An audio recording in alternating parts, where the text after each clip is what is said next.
You are watching Access LaPorte County, Channel 97. Coming up next is the May 28th, 2024 meeting of the Michigan City Waterworks Board.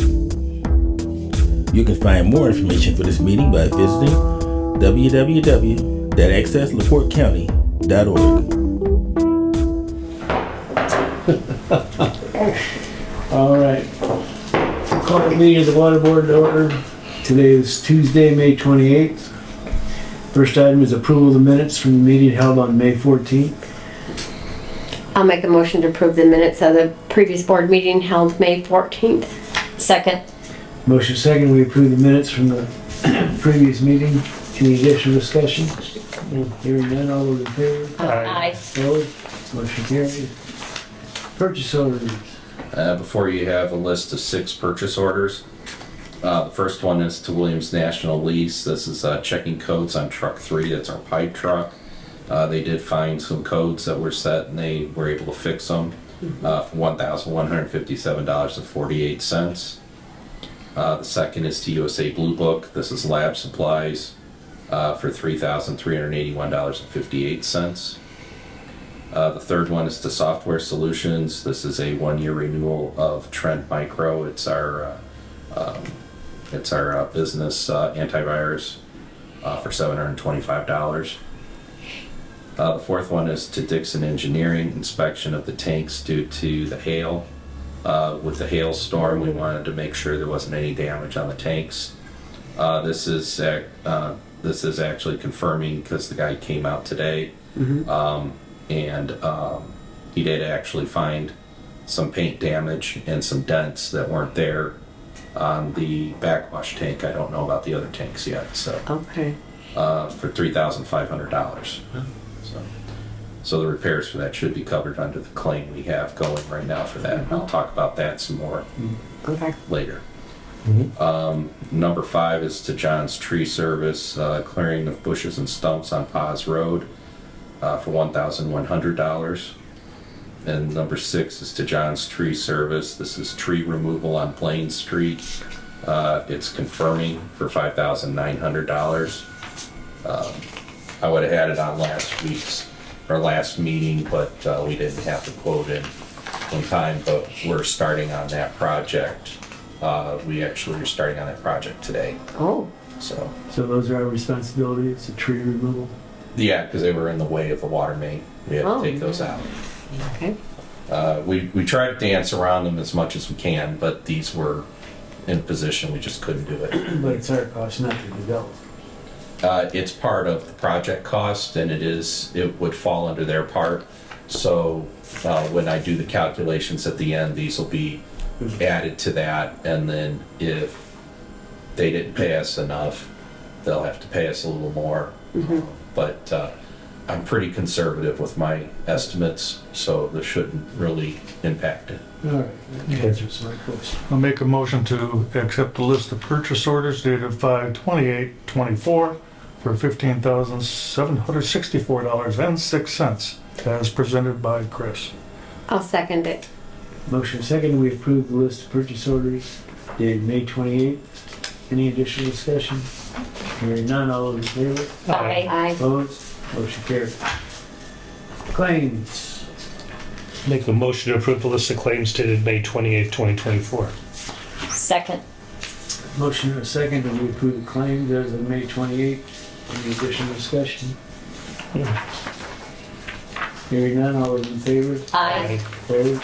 Motion carried. Financial report for April. Chris? Run through our cash flow for the month for our operating fund. We took in $848,000 in receipts. We didn't get any bad debt recoveries for the month, which is kind of rare.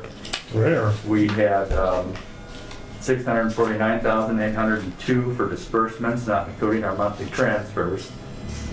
And we spent $39,718 on inventory items and $55,130 on capital expenditures. Left us with an operating balance at the end of the month of $601,216.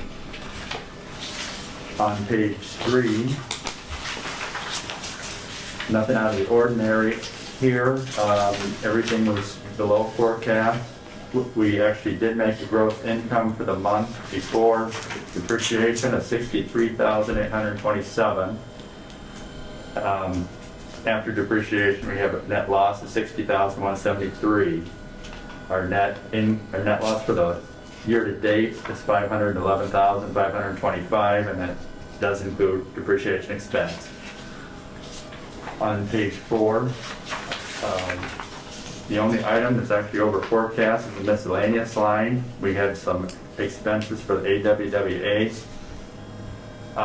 as well as a expense for Westler that fell in that line. And then I just want to point out on page 5, in section 3, our cash balance for operating funds is high, looks high, but if you look at our disbursement account, it is $274,055 in the hole. Our last board meeting for April was on the 30th, so our transfers didn't get made until May 1st. So it looks a little strange, but it'll work out. So unless there's any questions, that's all I got. All right, any questions of Chris? I'll make a motion to approve the financial statement presented by Chris Wolf. I'll second that. The motion is second, we approve the financials dated April 30th as presented. Any additional discussion? I'm hearing none, all those in favor? Aye. Opposed? Motion carried. Old business. Okay, under old business, you have a drawing, map drawing.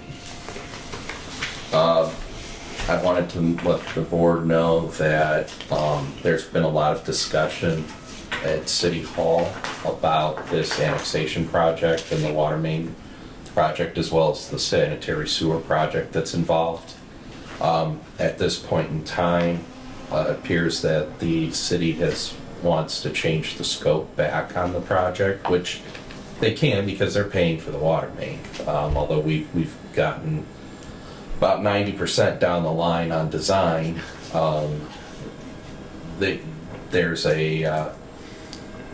there's not as much money as was originally anticipated to do the project.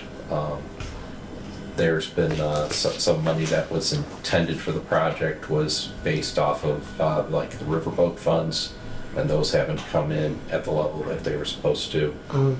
So in discussions with the mayor and with Skylar and the planning department, they wanted to figure out how to save some money. So we started dialing back looking at what we were absolutely required to do, what the city was required to do for this annexation. And basically the plan is to get the water main to the edge of the annexed area, and then someday down the line, if there's a project, there'll be money available because of the project and as an incentives for that project to get additional water main put in later on down the line. And in my opinion, it's not a problem because we don't like having water mains that just sit there and stagnate either. That's not good. So right now what we're looking at is the water main project was originally planned to tie on near the airport, near the interchange, in the northeast part of this drawing, and then run all the way down US 20 and follow around on that curve.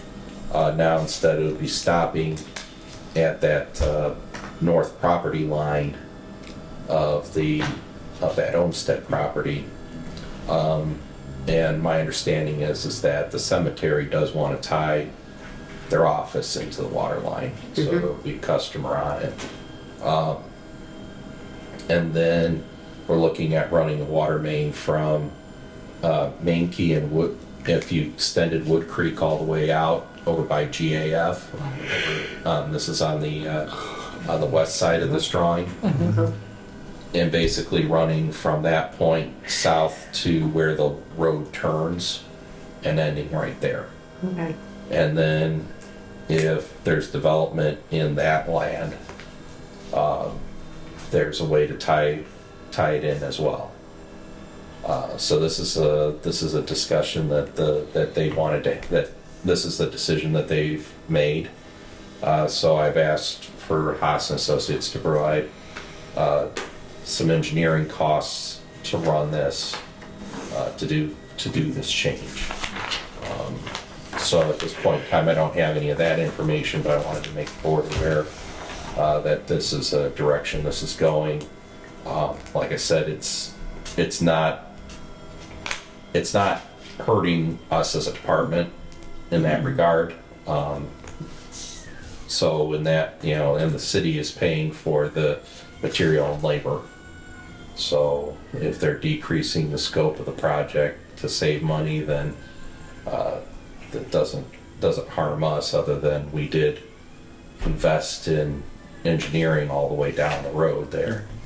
But the good news is those drawings belong to us, that plan belongs to us, and when further development occurs, all that other work's already been done, so really it's just gonna be a matter of updating and making sure there's no changes.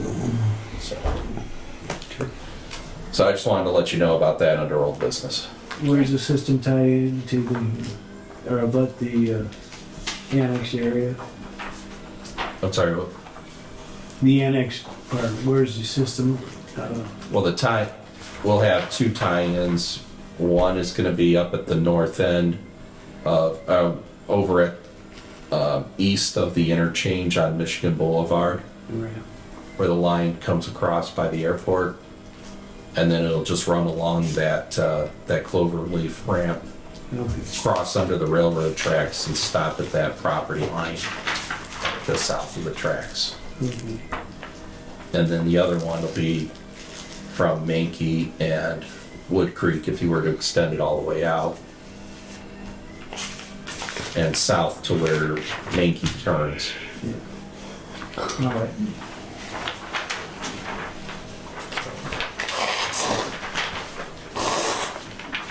When you're doing anything with that? We don't need any approval. No, not at this point. We don't have, I've got to get engineering numbers so that we can adjust the scope of the project with that, but yeah, we're not, like I said, the only thing is that we spent money on getting all that whole area designed, but that's okay. It's designed, it's our project, we own it, so in the future we can use that design to finish out when somebody comes along that wants to develop that land. All right, any other old business? That was it for old business. New business? Under new business, I had two items. First I'll talk about the hail damage. So, as you know, we had a hailstorm here in Michigan City. We did have some significant damage. This building is in need of a new roof. The membrane is punctured all over the place. Insurance is bit. So we've had a contractor inspect it. They made their suggestions. Insurance has been here to double check the inspections. We have quite a bit of damage along the filter building. Everywhere that there's a seam, there's a lot of damage. Fortunately, the largest areas of that roof didn't get damaged, but certain areas where conditions underneath were just right, the ice that fell damaged it. We are waiting to hear on the slate roof, or the artificial slate that's on the north pump building. They can't climb on top of that, so they brought in a drone today to look at that. The low lift building over there is actually okay, according to the insurance agent. We had the distribution, we had all of our buildings inspected.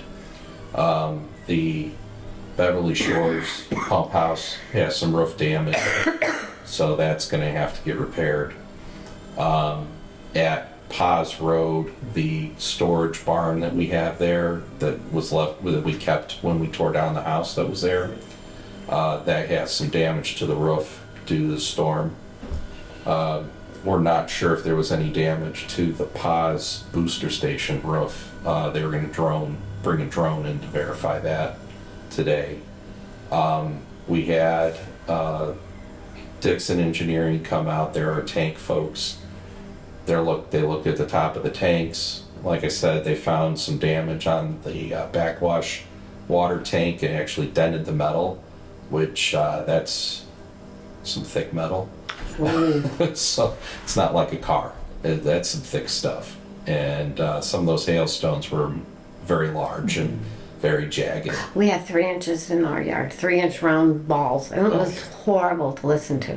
Oh yeah, and it chipped up the paint. So and it actually took not only the paint but the primer coat off. So we actually have little bits of rust forming up there already. Oh, jeez. So all that stuff is, we have a claim in with the insurance with GIS, and then our stuff is covered under Cincinnati Insurance, and so we're going through all that process, and we'll get it all taken care of. Our deductible is relatively low.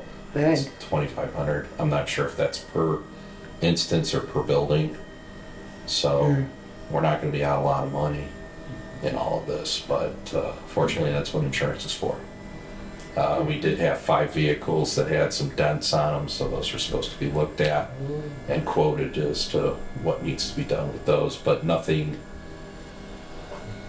None of them look like they were on a driving range and hit by a bunch of golf balls. They have a few dents here and there. Actually, I don't know, did yours get hit here in the parking lot? Yeah, it did.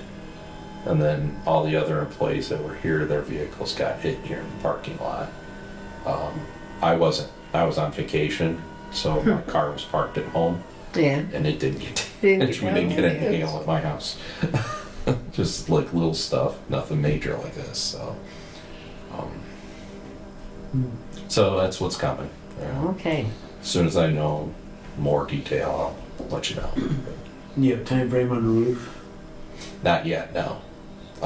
But now that the insurance has been out, the adjuster's been out too, it should be moving pretty quick. So, yeah. And from what I was told by the roofer, as long as we get on it quickly, but if you let it sit there, then the cracks get worse. So, yeah.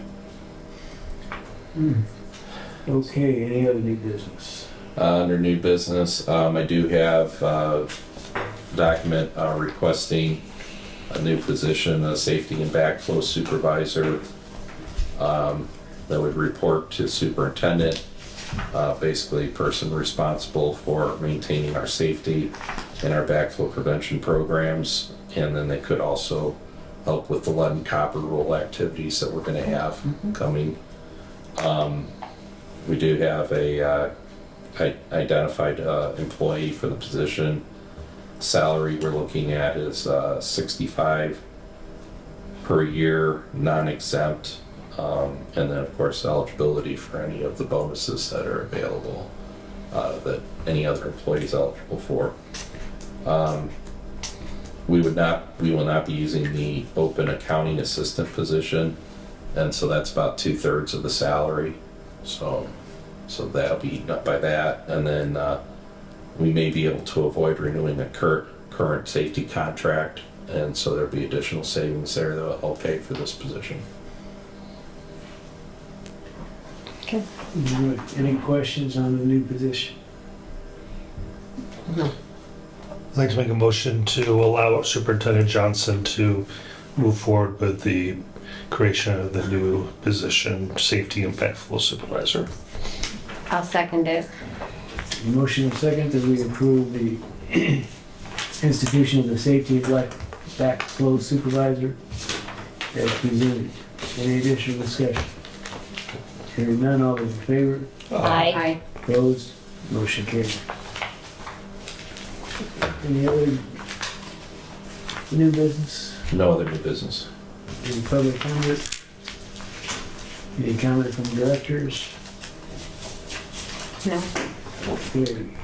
Make a motion to adjourn the meeting of the Michigan City Water Board for May 28th. Second. Seconded, We thirded. adjourn. All those in favor? Fourth. Aye. You'll-